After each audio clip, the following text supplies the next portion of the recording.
देश भर में 10 मई को मदर्स डे मनाया जाएगा।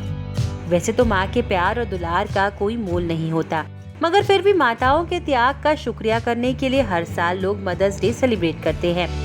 वेस्टर्न कल्चर से आए इस मदर्स डे को भारत में भी बड़े उत्साह के साथ मनाया जाता है।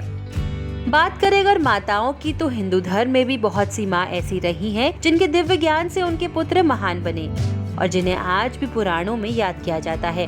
कहते हैं बच्चे की पहली गुरु उनकी माँ ही होती है। एक माँ ही बच्चे को जीवन का पहला पाठ पढ़ाती है। आइए मदर्स डे के इस मौके पर इस वीडियो में हम आपको बताते हैं ऐसी माताओं के बारे में जिन्होंने अपने पुत्रों को श्रेष्ठ शिक्षा प्रदान की और वो आगे चलकर पूरे समाज के लिए आदर्श के रूप में पहचाने गए। कौशल्या बनी आदर्श माँ का उदाहरण। माता कौशल्या प्रभु श्री राम की माँ थी। कौशल्या की दी हुई शिक्षा के कारण ही श्री राम मर्यादा पुरुषोत्तम कहलाए। तुलसीदास रचित रामचरितमानस में कौशल्या ने एक आदर्श माँ के रूप में पुत्र को धर्म का ज्ञान दिया था। धर्म अधर्म पर विचार करके वो बेटे को वनवास जाने को कहती है ताकि वो पिता की आज्ञा का पालन करे, जिसे उन्होंने सब धर्मों का शिरोमणि धर्म बताया है। यशोदा माँ। भगवत पुराण के अनुसार श्री कृष्ण का जन्म देवकी के गर्भ से मथुरा के राजा कंस के कारागार में हुआ था। कंस से रक्षा के लिए वासुदेव ने जन्म के बाद आधी रात को उन्हें यशोदा के घर गोकुल छोड़ दिया था। इसी के बाद से ही श्री कृष्ण का पालन पोषण यशोदा ने किया। यशोदा ने अपना पूरा प्यार और स्नेह श्री कृष्ण पर लुटा दिया।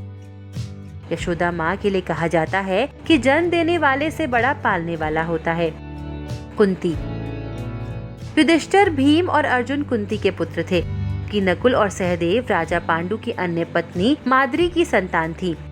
लेकिन कुंती ने कभी भी माद्री के पुत्रों को अपने पुत्रों से कम नहीं समझा, कभी कोई भेदभाव नहीं किया। अपने पुत्रों को हमेशा श्रेष्ठ शिक्षा दी और धर्म के मार्ग पर चलते रहने को कहा। अनसुया। पुराणों के अनुसार एक बार माता लक्ष्मी, पार्वती और सरस्वती को अपने ऊपर अत्यंत गर्व हो गया। भगवान ने उनके अहंकार को नष्ट करने के लिए लीला रची। नारद मुनि उन त्रिदेवियों के पास जाकर कहने लगे कि महर्षि अत्रि की पत्नी अनसुया के सामने आपका सतीत्व कुछ नहीं है। तीनों देवियों ने ये बात अपने स्वामियों को बताई और उनसे अनसुया के पत्नी धर्म की परीक्षा लेने को कहा। इसके बाद त्रिदेव, शंकर, विष्णु और ब्रह्मा साधु वेश बनाकर अत्रि मुनि के आश्रम आए। महर्षि अत्रि उस समय आश्रम में नहीं थे। तीनों ने देवी अनसुया से भिक्षा मांगी, मगर ये कहा कि आपको निर्वस्त्र होकर हमें भिक्षा देनी होगी। अनसुया पहले तो ये सुनकर चौंक गई, लेकिन फिर साधुओं का अपमान ना हो इस डर से उन्होंने अपने पति का स्मरण किया और बोला कि यदि मेरा पत्नी धर्म सत्य है तो तीनों साधु 6-6 मास के शिशु हो जाएं। तुरंत तीनों देव शिशु होकर रोने लगे। इसके बाद अनसुया ने माता बनकर उन्हें गोद में लेकर स्तनपान कराया। उधर जब तीनों देव नहीं लौटे तो देवियां व्याकुल हो गई। इसके बाद तीनों देवियां अनसुया के पास आई और क्षमा मांगी। तब देवी अनसुया ने त्रिदेव को अपने पूर्व रूप में कर दिया। इसके बाद त्रिदेव ने उन्हें वरदान दिया कि हम तीनों अपने अंश से तुम्हारे गर्भ से पुत्र के रूप में जन्म लेंगे।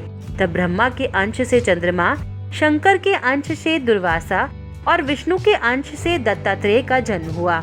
आपको ये वीडियो कैसी लगी हमें कमेंट सेक्शन में जरूर बताइएगा। ऐसी और वीडियोस देखने के लिए लोकमत न्यूज के यूट्यूब चैनल को सब्सक्राइब करें और अगर आप ये वीडियो फेसबुक पर देख रहे हैं तो हमारे फेसबुक पेज को लाइक करें।